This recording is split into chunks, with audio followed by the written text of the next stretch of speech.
ನಮಸ್ಕಾರ. ನಮ್ಮ ದೇಹದ ಅತ್ಯಂತ ಅದ್ಭುತವಾದ ಅಥವಾ ಅತ್ಯಂತ ಇಂಟ್ರೆಸ್ಟಿಂಗ್ ಆದಂಥ ಆರ್ಗನ್ ಕರುಳಿನ ಬಗ್ಗೆ ತಿಳ್ಕೊಳ್ಳೋಣ. ಆಧುನಿಕ ವಿಜ್ಞಾನ ಏನು ಹೇಳುತ್ತೆ, ಅದರೊಳಗಿರುವ ಬ್ಯಾಕ್ಟೀರಿಯಾ, ಅದರ ಸ್ಪೆಷಾಲಿಟಿ, ಆಯುರ್ವೇದ ಇದ್ರ ಬಗ್ಗೆ ಏನು ಹೇಳುತ್ತೆ, ಅದನ್ನು ಚೆನ್ನಾಗಿ ಕಾಪಾಡ್ಕೊಳ್ಳೋದು ಹೇಗೆ, ಇದೆಲ್ಲದರ ಬಗ್ಗೆ ಇವತ್ತು ನಾವು ತಿಳ್ಕೊಳ್ಳೋಣ. ನಿಮಗೆ ಕರುಳಿನ ಸಮಸ್ಯೆ ಇರಲಿ ಇಲ್ಲದೇ ಇರಲಿ ಇದು ಹೆಲ್ಪ್ ಆಗುತ್ತೆ ಅಂತ ನಾನು ಅಂದ್ಕೊಳ್ತೇನೆ.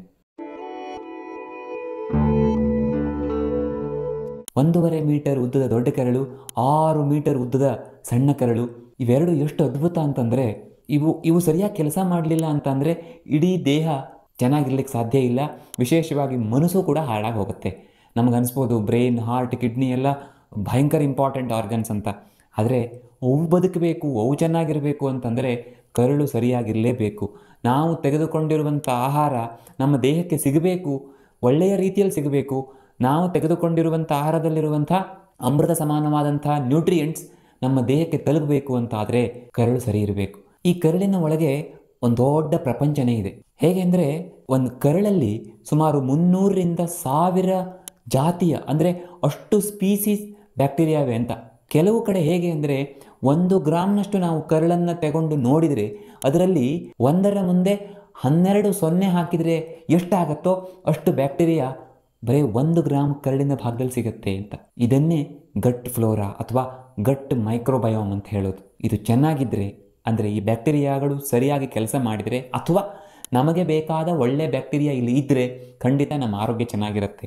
ಅವು ಇಲ್ಲ ಅಂತಾದರೆ, ಅಲ್ಲಿ ಕೆಟ್ಟ ಬ್ಯಾಕ್ಟೀರಿಯಾ ಬೆಳ್ಕೊಂಡು ಅಂತಾದರೆ ಆರೋಗ್ಯ ಚೆನ್ನಾಗಿರಲಿಕ್ಕೆ ಸಾಧ್ಯ ಇಲ್ಲ. ನಮ್ಮ ಮನೆಯ ಮುಂದಿನ ಗುಲಾಬಿ ತೋಟ ನಾವೆಷ್ಟೇ ಚೆನ್ನಾಗಿ ಮಾಡ್ಕೊಂಡಿದ್ರು ಅಲ್ಲಿ 1-2 ಪಾರ್ಥೇನಿಯಂ ಬೀಜ ಬಿದ್ದು ಪಾರ್ಥೇನಿಯಂ ಹುಟ್ಟಲಿಕ್ಕೆ ಶುರುವಾದರೆ ಆಗ ಗುಲಾಬಿ ಗಿಡಗಳೆಲ್ಲ ನಿಧಾನವಾಗಿ ನಾಶ ಆಗ್ತಾ ಹೋಗ್ತವೆ, ಪಾರ್ಥೇನಿಯಂ ಚೆನ್ನಾಗಿ ಬೆಳ್ಕೊಳ್ತಾ ಹೋಗುತ್ತೆ.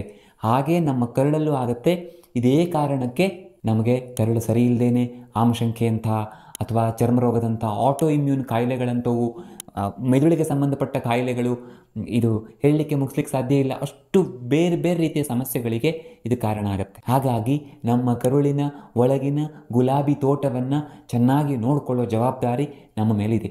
ಇಲ್ಲದೆ ಹೋದರೆ ಇವಿಷ್ಟೊಂದು ಸಂಖ್ಯೆಯಲ್ಲಿವೆ ಅಂತಾದರೂ ಕೂಡ ಕೆಟ್ಟ ಬ್ಯಾಕ್ಟೀರಿಯಾಗಳ ದಾಳಿಯಿಂದ ಇವುಗಳನ್ನು ಕಾಪಾಡಲಿಲ್ಲ ಅಂತಾದರೆ ನಮಗೆ ಮುಂದೊಂದಿನ ಸಮಸ್ಯೆ ಕಟ್ಟಿಟ್ಟ ಬುತ್ತಿ. ಇವುಗಳ ಬಗ್ಗೆ ಸ್ಟಡಿ ಸ್ಟಾರ್ಟ್ ಆಗಿದ್ದು ಸುಮಾರು 1995ನೇ ಇಸ್ವಿ ಆ ಟೈಮಲ್ಲಿ, ಅಂದರೆ ಒಂದು 30 ವರ್ಷಗಳ ಹಿಂದೆ. ಒಂದು ಕ್ಲಾರಿಟಿ ಬಂದಿದ್ದು ಸುಮಾರು ಒಂದು 15 ವರ್ಷಗಳ ಹಿಂದೆ.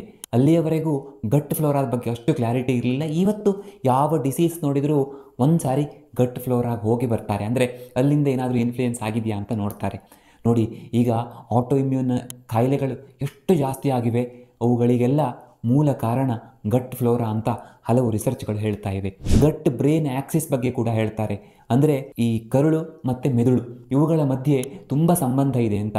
ಬಯೋಕೆಮಿಕಲ್ ಸಿಗ್ನಲಿಂಗಿಂದ, ಅಂದರೆ ಬಯೋಕೆಮಿಕಲ್ ಅಂತಂದರೆ ಈ ಜೀವಿಗಳು ಬಿಡುಗಡೆ ಮಾಡುವಂಥ ಕೆಮಿಕಲ್ಸ್ ಇದೆಯಲ್ಲ, ಆ ಕೆಮಿಕಲ್ಗಳ ಸಿಗ್ನಲಿಂದಾಗಿ ಈ ಆಕ್ಸಿಸ್ ನಡೆಯುತ್ತೆ ಅಂತ. ಹಾಗಾಗಿ ಆ ಸಿಗ್ನಲಿಂಗಲ್ಲಿ ಆಗುವ ವ್ಯತ್ಯಾಸದಿಂದ ತುಂಬ ಸಮಸ್ಯೆ ಆಗುತ್ತೆ. ಬಹಳಷ್ಟು ಜನ ಹೇಳ್ತಾರೆ, ನನಗೆ ತಲೆ ಸರಿ ಇಲ್ಲ ಅಂತ ಆದರೆ ಹೊಟ್ಟೆ ಸರಿ ಇರಲ್ಲ ಅಂತ. ಅದು ನಮಗೂ ಕೂಡ ಎಷ್ಟೋ ಬಾರಿ ಅನುಭವಕ್ಕೆ ಬಂದಿರುತ್ತೆ.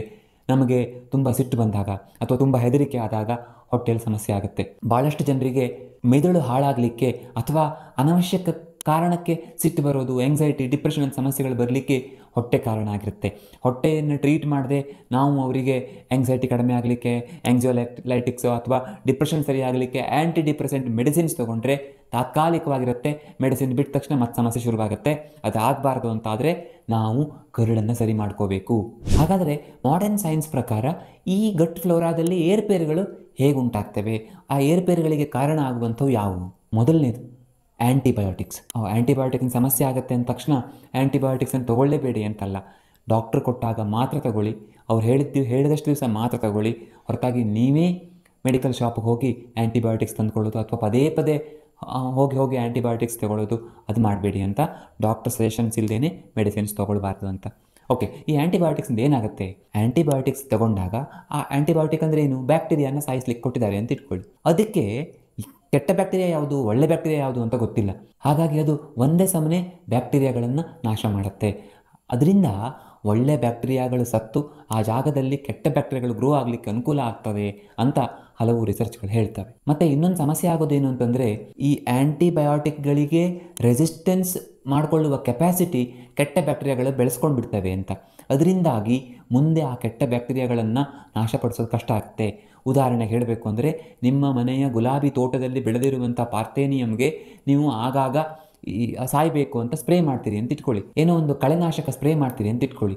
ಆದರೆ ಸ್ಪ್ರೇ ಮಾಡಿಸ್ಕೊಂಡು ಅದು ಆ ಕಳೆನಾಶಕದ ವಿರುದ್ಧ ಇಮ್ಯುನಿಟಿಯನ್ನು ಬೆಳೆಸ್ಕೊಂಡ್ರೆ ಆಮೇಲೆ ಎಷ್ಟು ಸ್ಪ್ರೇ ಮಾಡಿದ್ರೂ ಅದು ನಾಶ ಆಗಲ್ಲ, ಮುಂದೆ ಅದನ್ನು ತೆಗಿಲಿಕ್ಕೆ ಆಗಲ್ಲ. ಅಂದರೆ ಗುಲಾಬಿ ತೋಟ ಪೂರ್ತಿ ಪಾರ್ಥೇನಿಯಂ ತೋಟ ಆಗುತ್ತೆ ಅಂತ.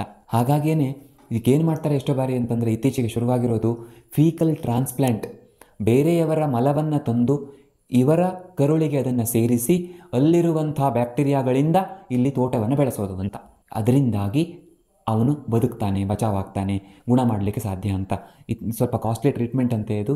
ಇತ್ತೀಚೆಗೆ ಹಲವಾರು ಕಡೆ ಅದನ್ನು ಮಾಡ್ತಿದ್ದಾರೆ ಅಂತ.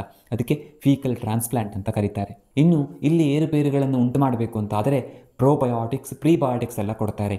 ಪ್ರೋಬಯೋಟಿಕ್ಸ್ ಅಂದರೆ ಒಳ್ಳೆಯ ಬ್ಯಾಕ್ಟೀರಿಯಾಗಳಿರುವಂಥ ಔಷಧ ಅಂತ ಅಂದ್ಕೊಳ್ಳಿ, ಮಾತ್ರೆಯೋ ಪೌಡರ್ ಆ ಥರ. ಅದನ್ನು ತಗೊಂಡಾಗ ಅದರೊಳಗಿರುವಂಥ ಬ್ಯಾಕ್ಟೀರಿಯಾ ಕರಳಿಗೆ ಹೋಗಿ ಅಲ್ಲಿ ಚೆನ್ನಾಗಿ ಬೆಳ್ಕೊಳ್ತವೆ. ಇನ್ನೊಂದು ಪ್ರೀಬಯೋಟಿಕ್ಸ್ ಅಂದರೆ ಆ ಬ್ಯಾಕ್ಟೀರಿಯಾಗಳು ಚೆನ್ನಾಗಿ ಬೆಳಲಿಕ್ಕೆ ಬೇಕಾದಂಥ ಅಂಶಗಳನ್ನು ನಾವು ತೆಗೆದುಕೊಳ್ಳೋದು. ಆ ಥರ ತಗೊಂಡಾಗ ಅವುಗಳನ್ನು ಸೇವನೆ ಮಾಡಿ ಒಳ್ಳೆಯ ಬ್ಯಾಕ್ಟೀರಿಯಾ ಚೆನ್ನಾಗಿ ಬೆಳೀತದೆ ಅಂತ. ಅಂದರೆ ತೋಟಕ್ಕೆ ಕೇವಲ ಗುಲಾಬಿ ಗಿಡ ಸೇವನೆ ಮಾಡ್ಬೋದಾದಂಥ, ಗುಲಾಬಿ ಗಿಡ ಮಾತ್ರ ಚೆನ್ನಾಗಿ ಬೆಳೆಯುವಂಥ ಗೊಬ್ಬರವನ್ನು ಹಾಕೋದು. ಅದರಿಂದ ಗುಲಾಬಿ ಗಿಡ ಚೆನ್ನಾಗಿ ಬೆಳೆದು ಆ ಪಾರ್ಥೇನಿಯಂ ಬೆಳೆದಿರೋ ಹಾಗೆ ಅದು ನೋಡಿಕೊಂಡ್ರೆ ಆಗ ನಮ್ಮ ತೋಟ ಬಚಾವಾಗುತ್ತೆ ಅಂತ. ಇನ್ನೊಂದಿಷ್ಟು ಸಂಶೋಧನೆಗಳು ಏನು ಹೇಳ್ತವೆ ಅಂದರೆ, ಚೆನ್ನಾಗಿ ಎಕ್ಸಸೈಸ್ ಮಾಡೋದರಿಂದ ಅನುಕೂಲ ಆಗುತ್ತೆ ಅಂತ. ಎಕ್ಸಸೈಸ್ ನಾವು ಹೆಚ್ಚೆಚ್ಚಾಗಿ ಮಾಡ್ತಾ ಕೆಟ್ಟ ಬ್ಯಾಕ್ಟೀರಿಯಾನ ಸಾಯಿಸ್ಬೋದು ಅಂತ.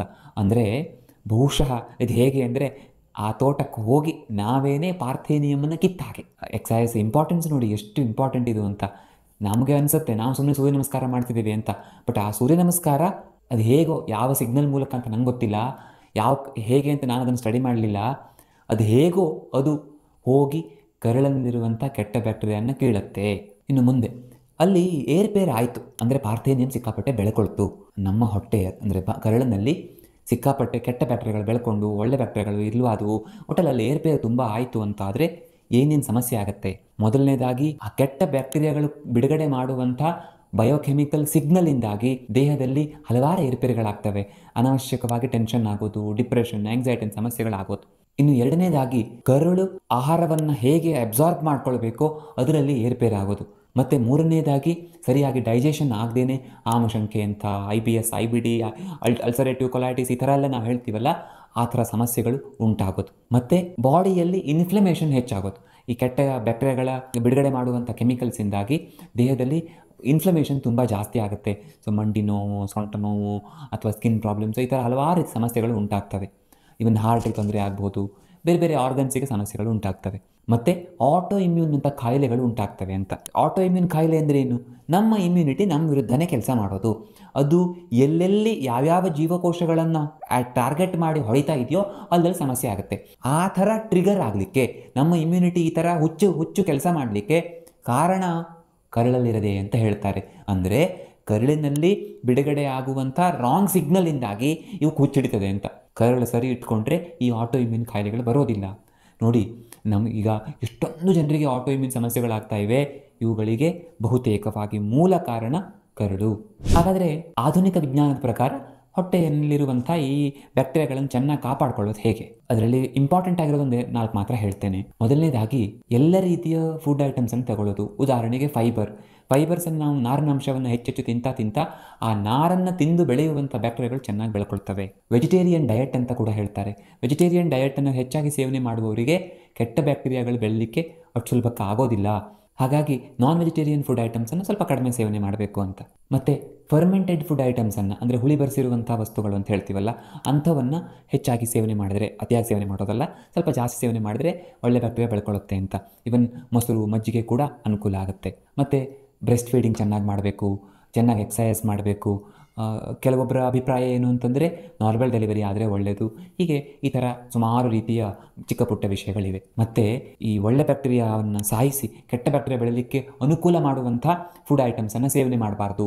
ಅವು ಯಾವುವು ಅಂತಂದರೆ ಆರ್ಟಿಫಿಷಿಯಲ್ ಸ್ವೀಟ್ನರ್ಸ್ ಅಥವಾ ಆ ಕೆಲವೊಂದು ಈ ಕೆಮಿಕಲ್ಗಳನ್ನು ಬಳಕೆ ಮಾಡಿ ತಯಾರು ಮಾಡಿದಂಥ ಫುಡ್ ಐಟಮ್ಸ್. ಸಿಂಪಲ್ ಆಗಿ ಹೇಳಬೇಕು ಅಂತಂದರೆ ಮನೆಯಲ್ಲಿ ಮಾಡಿದ ಅಡುಗೆಯನ್ನು ಬಿಟ್ಟು ಉಳಿದದ್ದನ್ನು ನಾವು ತಿನ್ನೋದು, ಆಹಾರದಲ್ಲಿ ನಾರಿನಾಂಶವನ್ನು ಸೇವನೆ ಮಾಡದೇನೆ ಇರುವುದು, ಇಂಥ ತಪ್ಪನ್ನು ಮಾಡಬಾರ್ದು ಅಂತ ಹೇಳ್ತಾರೆ. ಈಗ ಆಯುರ್ವೇದದಲ್ಲಿ ಏನು ಹೇಳಿದ್ದಾರೆ ಅನ್ನೋದನ್ನು ನೋಡೋಣ. ಇಲ್ಲಿ ತುಂಬ ಇಂಟ್ರೆಸ್ಟಿಂಗ್ ಆಗಿದೆ ಇದು. ಯಾಕೆ ಅಂದರೆ ಆಯುರ್ವೇದದಲ್ಲಿ ಎಲ್ಲಿಯೋ ಬ್ಯಾಕ್ಟೀರಿಯಾ ಅಂತಲೇ ಹೇಳೋದಿಲ್ಲ, ಅದನ್ನು ನೀವು ಹೇಗೆ ಎಕ್ಸ್ಪ್ಲೇನ್ ಮಾಡ್ತೀರಿ ಅಂತ ಕೇಳಬಹುದು. ಸಾಮಾನ್ಯವಾಗಿ ನಾವು ಹೇಳೋದೇನು, IBS ಅಂದರೆ ಬ್ಯಾಕ್ಟೀರಿಯಾದಲ್ಲಿ ಆಗಿರುವಂಥ ಗಟ್ ಫ್ಲೋರಾ ಸರಿ ಇಲ್ಲ ಅಂತ. ಅದೇ ಸಿಂಪ್ಟಮ್ಸ್ ಅನ್ನ ಆಯುರ್ವೇದದಲ್ಲಿ ಹೇಳಿರುವಂಥ ಗ್ರಹಣಿ ರೋಗದಲ್ಲಿ ಹೇಳ್ತಾರೆ. ಚರಕ ಚಿಕಿತ್ಸಾ ಸ್ಥಾನ 15ನೇ ಅಧ್ಯಾಯ ಗ್ರಹಣಿ ರೋಗದ ಅಧ್ಯಾಯದಲ್ಲಿ ಪ್ರಾರಂಭದಲ್ಲಿ ರೋಗದ ಬಗ್ಗೆ ಮಾತೇ ಆಡಲ್ಲ, ಕೇವಲ ಅಗ್ನಿ ಅಗ್ನಿ ಅಗ್ನಿ ಅಂತ ಚರಕ ಸಂಹಿತೆಯಲ್ಲಿ ಹೇಳ್ತಾರೆ. ಹಾಗಾದ್ರೆ ಇಲ್ಲಿ ಅಗ್ನಿ ಯಾಕೆ ಬಂತು? ಅಗ್ನಿಯ ಇಂಪಾರ್ಟೆನ್ಸ್ ಬಗ್ಗೆ ಸಿಕ್ಕಾಪಟ್ಟೆ ಡೀಟೇಲ್ ಆಗಿ ಹೇಳ್ತಾರೆ. ಅಗ್ನಿ ಅಂತ ದೇವರು ಅನ್ನೋ ಥರ ಹೇಳ್ತಾರೆ. ಅದು ಯಾಕೆ ಇಲ್ಲಿ ಹೇಳಲಿಕ್ಕೆ ಶುರು ಮಾಡಿದ್ರು ಅಂತಂದರೆ, ಅಗ್ನಿಯ ಗುಣಗಳು, ಅಗ್ನಿ ಹಾಳಾದರೆ ಏನೇನಾಗುತ್ತೆ ಅಂತ ಹೇಳೋದಕ್ಕೂ ಇಲ್ಲಿ ಬ್ಯಾಕ್ಟೀರಿಯಾಗಳ ಬಗ್ಗೆ ಹೇಳೋದಕ್ಕೂ ತುಂಬ ಸಾಮ್ಯತೆ ಇದೆ. ಮತ್ತೆ ಮುಂದೆ ಅಗ್ನಿ ಹಾಳಾದರೆ ಗ್ರಹಣಿ ಅಂತ ಹೇಳ್ತಾರೆ, ಇಲ್ಲಿ ಬ್ಯಾಕ್ಟೀರಿಯಾ ನಾಶ ಆದರೆ IBS ಅಂತ ಹೇಳ್ತಾರೆ. ಮತ್ತೆ ಇಲ್ಲಿ ಇನ್ನೊಂದು ವಿಶೇಷ ಅಂದರೆ, ಗ್ರಹಣಿ ಅನ್ನುವ ಈ ಅಂಗದಲ್ಲಿ, ಆರ್ಗನ್ನಲ್ಲಿ ಏರ್ಪೇರ ಸಮಸ್ಯೆ ಆದಾಗ ಗ್ರಹಣಿ ರೋಗ ಬರುತ್ತೆ ಅಂತ ಆಯುರ್ವೇದ ಹೇಳುತ್ತೆ. ಗ್ರಹಣಿ ಅನ್ನುವ ಶಬ್ದದ ಅರ್ಥ ಏನು? ಹಿಡಿದುಕೊಳ್ಳೋದು ಅಂತ. ಗ್ರಹಣ ಅಂದರೆ ಹಿಡ್ಕೊಳ್ಳೋದಲ್ಲ, ಗ್ರಹಣಿ ಅಂದರೆ ಹಿಡಿದುಕೊಳ್ಳುವಂಥ ಅಂಗ ಅಂತ.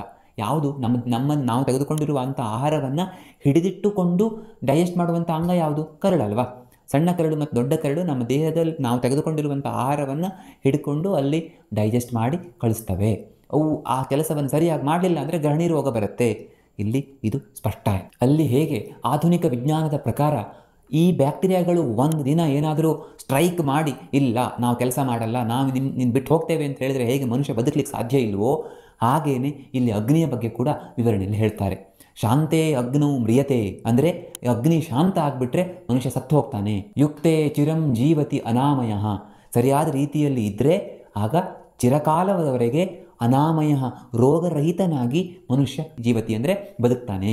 ಅನಾಮಯ ಅಂದರೆ ರೋಗರಹಿತನಾಗಿ ಬದುಕಲಿಕ್ಕೆ ಇದು ಸರಿ ಇರಬೇಕು, ಅಗ್ನಿ ಸರಿ ಇರಬೇಕು. ರೋಗಿ ಸ್ಯಾತ್ ವಿಕೃತೆ ಮೂಲಂ ಅಗ್ನಿ ಅಂದರೆ ರೋಗಗಳು ಬರಲಿಕ್ಕೆ ಮೂಲ ಕಾರಣ ಅಗ್ನಿ.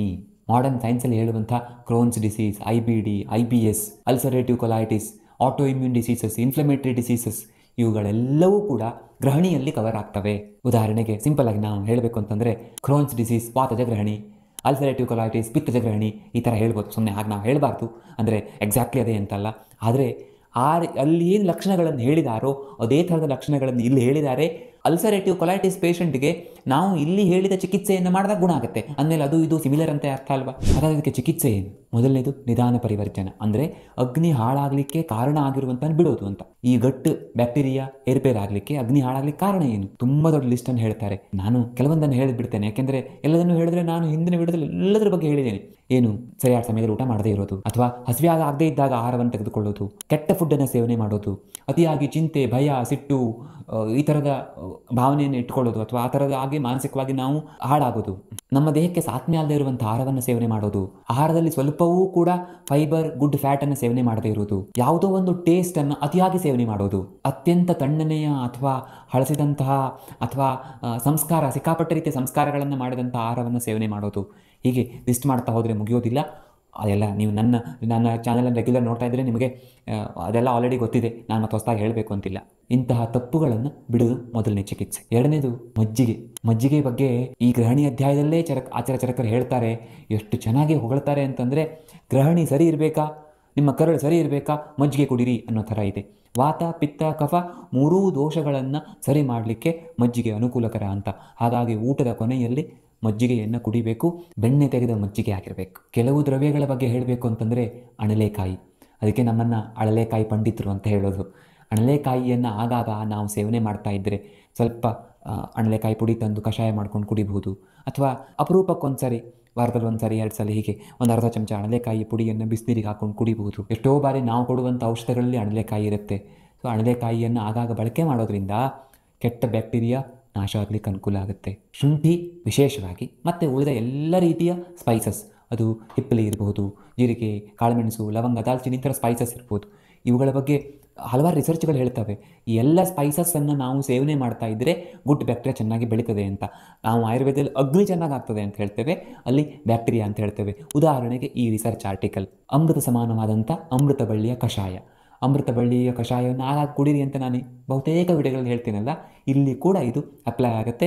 ಕೆಟ್ಟ ಬ್ಯಾಕ್ಟೀರಿಯಾವನ್ನು ನಾಶ ಮಾಡಲಿಕ್ಕೆ ಅಮೃತ ಬಳ್ಳಿ ತುಂಬ ಒಳ್ಳೆಯದು. ಒಂದು ಕಿರು ಬೆರಳಿನ ತುದಿಯಷ್ಟು, ಅಂದರೆ ತುದಿಯ ಭಾಗದಷ್ಟು ಅಮೃತ ಬಳ್ಳಿಯ ತುಂಡನ್ನು ತಂದು ಅದನ್ನು ಸ್ವಲ್ಪ ಜಜ್ಜಿ ಅದಕ್ಕೆ 1 ಲೋಟ ನೀರು ಹಾಕಿ 1/4 ಲೋಟಕ್ಕೆ ಬತ್ತಿಸಿ ಕುಡಿಬಹುದು. ಇದು ಒಂದು ಸಿಂಪಲ್ ವಿಧಾನ ನಾನು ಹೇಳಿದ್ದು. ಕೆಲವೊಮ್ಮೆ ಒಂದೊಂದು ವಿಡಿಯೋದಲ್ಲಿ ನಾನು 2 ಲೋಟ ಹಾಕಿ ಅರ್ಧ ಲೋಟ ಅಂತ ಹೇಳಿರ್ಬೋದು. ಅದೇ ಒಂದು ಒಟ್ಟಿನಲ್ಲಿ ಈ ರೀತಿಯಲ್ಲಿ ನಾವು ಅದನ್ನು ಸೇವನೆ ಮಾಡಬೇಕು ಅಂತ. ಜೊತೆಗೆ ಸಣ್ಣ ಚೂರು ಶುಂಠಿ ಹಾಕ್ಬೋದು. ಉಷ್ಣ ಆಗುತ್ತೆ ಅನ್ನುವಂಥವರು ಧನಿಯಾ, ಜೀರಿಗೆ ಈ ಥರದನ್ನು ಹಾಕ್ಕೊಳ್ಬೋದು. ಜೊತೆಗೆ ಸ್ವಲ್ಪ ಸೊಗದೆ ಬೇರಿನ ಪುಡಿ ಹಾಕ್ಕೊಳ್ಬೋದು. ಈ ಥರ ಮಾಡಿಕೊಂಡು ಸೇವನೆ ಮಾಡಬಹುದು. ಇನ್ನು ಕೆಲವು ಸ್ಪೆಸಿಫಿಕ್ ಚಿಕಿತ್ಸೆಗಳು ಅಂದರೆ ನಾವು ಘೃತ ಕೊಡ್ತೇವೆ, ಅರಿಷ್ಟಗಳನ್ನು ಕೊಡ್ತೇವೆ, ಕ್ಷಾರಗಳನ್ನು ಕೊಡ್ತೇವೆ. ಈ ಥರದ ಆಯುರ್ವೇದ ಔಷಧಗಳು ಸ್ಪೆಸಿಫಿಕ್ ಆಗಿ ಈ ಥರ ಸಮಸ್ಯೆಗೆ ಇದು ಔಷಧ ಅಂತ. ಬಹುಶಃ ಯಾರಾದರೂ ಅದರ ಕುರಿತು ರಿಸರ್ಚ್ ಮಾಡಿದ್ರೆ ಗೊತ್ತಾಗ್ಬೋದು. ನಾವಿಲ್ಲಿ ವಾತ, ಪಿತ್ತ, ಕಫ ಅಂತ ಯೋಚನೆ ಮಾಡಿ ಏನು ಕೊಡ್ತೀವಲ್ಲ, ಅದು ಆ ಔಷಧ ಪರ್ಟಿಕ್ಯುಲರ್ ಆ ಬ್ಯಾಕ್ಟೀರಿಯಾ ಮೇಲೆ ಕೆಲಸ ಮಾಡುತ್ತೆ ಅಂತ. ಅಂದರೆ ಇಲ್ಲಿ ನಾವು ವಾತ, ಪಿತ್ತ, ಕಫದ ವೇರಿಯೇಷನ್ ಅಂತ ಹೇಳೋದು, ಇಲ್ಲಿ ಆ ಒಂದು ಪರ್ಟಿಕ್ಯುಲರ್ ಬ್ಯಾಕ್ಟೀರಿಯಾ ಬೆಳೆದು ಸಮಸ್ಯೆ ಆಗ್ತಾ ಇರೋದು ಸೇಮ್ ಇದ್ದು, ನಾವು ಇಲ್ಲಿ ಏನಕ್ಕೆ ಅಂತ ಕೊಡ್ತೇವೆ, ನಮ್ಮ ಕ್ಯಾಲ್ಕುಲೇಷನ್ ಏನು, ಇಲ್ಲಿ ಇವನಿಗೆ ವಾತ, ಪಿತ್ತದ, ಕಫದಲ್ಲಿ ಏನು ವ್ಯತ್ಯಾಸ ಆಗಿದೆ ಅಂತ ಅದನ್ನು ನಾನು ಎಕ್ಸ್ಪ್ಲೇನ್ ಮಾಡಲಿಕ್ಕಾಗಲ್ಲ. ಅದು ನಾವು ಯೋಚನೆ ಮಾಡಿ ಕೊಡೋದು. ಇವನಿಗೆ ದಾಡಿ ಮಾದಿಕೃತ ಸರಿ, ಇವನಿಗೆ ಇಂದುಕಾಂತಕೃತ ಸರಿ, ಇವನಿಗೆ ಕಲ್ಯಾಣಕೃತ ಸರಿ, ಇವನಿಗೆ ಪಿಪ್ಪಲ್ಯಾಸವ ಸರಿ, ಅಥವಾ ಮುಸ್ತಕಾರಿಷ್ಟ, ಕುಟಜಾರಿಷ್ಟ ಸರಿ, ಈ ರೀತಿ ನಾವು ಯೋಚನೆ ಮಾಡ್ತೀವಲ್ಲ, ಆ ಏನು ಪರ್ಟಿಕ್ಯುಲರ್ ಔಷಧ ಕೊಡ್ತೀವೋ ಅದು ಪರ್ಟಿಕ್ಯುಲರ್ ಬ್ಯಾಕ್ಟೀರಿಯಾ ಮೇಲೆ ಕೆಲಸ ಇರಬಹುದು ಅಂತ. ಇದು ಯಾಕೆ ಅಂತ ಮುಂದೆ ಗೊತ್ತಾಗುತ್ತೆ. ಮುಂದಿನದು ಪಂಚಕರ್ಮ ಚಿಕಿತ್ಸೆಗಳು, ವಿಶೇಷವಾಗಿ ವಿರೇಚನ, ಬಸ್ತಿಯಂಥ ಚಿಕಿತ್ಸೆಗಳು. ನಿಮಗೆ ಆಶ್ಚರ್ಯ ಆಗ್ಬೋದು. ಒಬ್ಬರು ಸೈಂಟಿಸ್ಟ್ ಹೇಳ್ತಿದ್ರು, ನಾವು ಸೋರಿಯಾಸಿಸ್ಗೆ ವಿರೇಚನ, ವಾಮನ ಮತ್ತು ವಿರೇಚನ ಸರಿ ಅಂತ ಕೊಡ್ತೇವೆ. ಆಗ ಅವರು ಹೇಳ್ತಾರೆ ಏನಂದರೆ, ಸೋರಿಯಾಸಿಸ್ಗೆ ಕಾರಣ ಆಗುವಂಥ ಕೆಟ್ಟ ಬ್ಯಾಕ್ಟೀರಿಯಾ ಅಥವಾ ಆ ಏರುಪೇರು ಸಣ್ಣ ಕರಳಿನಲ್ಲಾಗುತ್ತೆ, ಹಾಗಾಗಿ ನೀವು ವಿರೇಚನ ಕೊಡ್ತೀರಿ ಅಂತ. ಅದು ನನಗೆ ಗೊತ್ತಿಲ್ಲ. ನಾವು ಆಯುರ್ವೇದದ ಕ್ಯಾಲ್ಕುಲೇಷನ್ ಪ್ರಕಾರ ಕೊಡೋದು. ರುಮಟಲ್ ಆರ್ಥರೈಟಿಸಲ್ಲಿ ನಾವು ವಿರೇಚನ ಕೊಡಲ್ಲ, ಬಸ್ತಿ ಕೊಡ್ತೇವೆ. ಎಸ್, ರುಮಟಲ್ ಆರ್ಥರೈಟಿಸ್ಗೆ ಕಾರಣ ಆಗುವಂಥ ಏನು ಬ್ಯಾಕ್ಟೀರಿಯಾ ಇದೆಯಲ್ಲ, ಅದು ದೊಡ್ಡ ಕರಳಿನಲ್ಲಿ ಬೆಳ್ಕೊಂಡಿರುತ್ತೆ. ಅದನ್ನು ಶುದ್ಧ ಮಾಡಲಿಕ್ಕೆ, ನೀವು ಅದನ್ನು ಸರಿ ಮಾಡಲಿಕ್ಕೆ ಬಸ್ತಿ ಕೊಡ್ತೀರಿ ಅಂತ. ನನಗೆ ಗೊತ್ತಿಲ್ಲ ಆ ಬ್ಯಾಕ್ಟೀರಿಯಾ ಯಾವುದು ಅಂತ, ಯಾಕಂದರೆ ಆಯುರ್ವೇದದಲ್ಲಿ ಬ್ಯಾಕ್ಟೀರಿಯಾ ಬಗ್ಗೆ ಹೇಳಿಯೇ ಇಲ್ಲ. ಆದರೆ ನೋಡಿ ಎಷ್ಟು ಸೈಂಟಿಫಿಕ್ ಅಂತ. ದಯವಿಟ್ಟು ಇನ್ಮೇಲಾದರೂ ಸ್ಟಾಪ್ ಮಾಡಬೇಕು. ಏನು ನೀವು ನಿಮ್ಮ ಪುಸ್ತಕದಲ್ಲಿ ಬ್ಯಾಕ್ಟೀರಿಯಾ ಎಲ್ಲುಂಟು, ವೈರಸ್ ಎಲ್ಲುಂಟು ಅಂತ ತೋರಿಸಿ ಅಂತ. ಆಧುನಿಕ ವಿಜ್ಞಾನದ ಪ್ರಕಾರ ಇಲ್ಲಿ ಬ್ಯಾಕ್ಟೀರಿಯಾಗಳಿವೆ, ಇವುಗಳು ಈ ರೀತಿ ಕೆಲಸ ಮಾಡ್ತವೆ ಅಂತ ಗೊತ್ತಾಗಿ 15 ವರ್ಷ ಆಯಿತು. ಆದರೆ ಎಷ್ಟೋ ಸಾವಿರ ವರ್ಷಗಳ ಹಿಂದೆ ಆಯುರ್ವೇದದ ಗ್ರಂಥಗಳಲ್ಲಿ ಈ ಥರ ಸಮಸ್ಯೆಗೆ ಈ ಥರ ಚಿಕಿತ್ಸೆ ಕೊಡಿ ಅಂತ ಹೇಳಿದ್ದಾರೆ. ಹಾಗಾದರೆ ಅವರಿಗೆ ಇದ್ರ ಬಗ್ಗೆ ಗೊತ್ತೇ ಇರಲಿಲ್ವಾ? ನಾನು ಆಧುನಿಕ ವಿಜ್ಞಾನ ಕಡಿಮೆ ಅಂತ ಖಂಡಿತ ಹೇಳೋದಿಲ್ಲ. ಆದರೆ ಭಾರತೀಯ ಶಾಸ್ತ್ರಗಳಲ್ಲಿ ವೆಸ್ಟರ್ನ್ ಸೈನ್ಸ್ನವ್ರು ಕಂಡುಹಿಡಿದಿರುವಂಥ ವಿಷಯ ಯಾವುದೋ ಅಂತ ಇಲ್ಲ ಅಂತ, ಇದು ಅನ್ಸೈಂಟಿಫಿಕ್ ಅಂತ ದಯವಿಟ್ಟು ಹೇಳಬೇಡಿ ಅಂತಷ್ಟೇ. ಇಷ್ಟೆಲ್ಲ ಆದರೂ ಕೂಡ ಆಯುರ್ವೇದದಲ್ಲಿ ಈ ಗ್ರಹಣಿಯನ್ನು ಮಹಾವ್ಯಾಧಿಯಲ್ಲಿ ಹೇಳಿದ್ದಾರೆ. ಅಂದರೆ ಕರಳಿಗೆ ಈ ಥರ ಸಮಸ್ಯೆಗಳು ಬಂದಾಗ, ವಿಶೇಷವಾಗಿ IBS ಅಂತ ಕಾಯಿಲೆಗಳು ಬಂದಾಗ ಅದು ಮಹಾವ್ಯಾಧಿ ಅಂತ. ಹಾಗಾದರೆ ಅಂಥ ಕಾಯಿಲೆಗಳನ್ನು ಗುಣಪಡಿಸುವ ಶಕ್ತಿ ಇರುವಂಥ ಆಚಾರ್ಯರು ಇದಕ್ಕೆ ಯಾಕೆ ಮಹಾವ್ಯಾಧಿ ಅಂತ ಹೇಳಿದರು? ಇದೇನು ಜೀವ ತೆಗೆಯೋದಿಲ್ವಲ್ಲ? ಎಸ್, ಇದು ಪ್ರಾಣ ತೆಗೆಯಲ್ಲ, ಪ್ರಾಣ ಹಿಂಡತ್ತೆ. ಎಷ್ಟೋ ಬಾರಿ ಹೇಗಾಗುತ್ತೆ ಅಂದರೆ, ನಾವು ಔಷಧ ಕೊಡ್ತೇವೆ, ನಿಜವಾಗ್ಲೂ ತುಂಬ ಒಳ್ಳೆಯ ರಿಸಲ್ಟ್ ಬರುತ್ತೆ. ಆದರೆ ನಿಧಾನವಾಗಿ ಮತ್ತೆ ಏನೋ ಒಂದು ಚಿಕ್ಕ ತಪ್ಪು ಮಾಡಿದೆ, ಮತ್ತೆ ಸಮಸ್ಯೆ ಆಯಿತು, ಈ ರೀತಿ ಹೇಳ್ತಾರೆ. ಮತ್ತು ನನ್ನ ಎಕ್ಸ್ಪೀರಿಯನ್ಸ್ ಪ್ರಕಾರ ಈ ಔಷಧಗಳು, ಪಂಚಕರ್ಮ ಚಿಕಿತ್ಸೆಗಳ ಜೊತೆಗೆ ಯೋಗದಲ್ಲಿ ಹೇಳಿರುವಂಥ ಆಸನಗಳು, ಪ್ರಾಣಾಯಾಮಗಳು, ಮುದ್ರೆಗಳು ಮತ್ತು ಬೇರೆ ಬೇರೆ ರೀತಿಯ ಹೀಲಿಂಗ್ ಥೆರಪಿಗಳು ಖಂಡಿತ ಅದ್ಭುತವಾಗಿ ಕೆಲಸ ಮಾಡ್ತವೆ. ಎಷ್ಟೋ ಜನರು ಕಾಯಿಲೆಯನ್ನು ಸುಮಾರು ಮಟ್ಟಿಗೆ, ನಾನೀಗ ತುಂಬ ಖುಷಿಯಾಗಿದ್ದೀನಿ ಅನ್ನುವಷ್ಟರ ಮಟ್ಟಿಗೆ ಕಡಿಮೆ ಮಾಡ್ಕೊಂಡಿದ್ದಾರೆ. ನಾವು ಈ ರೀತಿ ಬದುಕಿದರೆ ನಮ್ಮ ಕರಳು ಚೆನ್ನಾಗಿರುತ್ತೆ. ಕರಳಿನ ಬಗ್ಗೆ ನೀವೇನೇನು ತಿಳ್ಕೊಳ್ಬೇಕೋ ಅದಷ್ಟನ್ನು ನಾನು ಹೇಳಿದ್ದೇನೆ ಅಂತ ಅಂದ್ಕೊಂಡಿದ್ದೇನೆ. ಮುಂದಿನ ವಿಡಿಯೋದಲ್ಲಿ ಮತ್ತೆ ಸಿಗೋಣ. ಧನ್ಯವಾದ.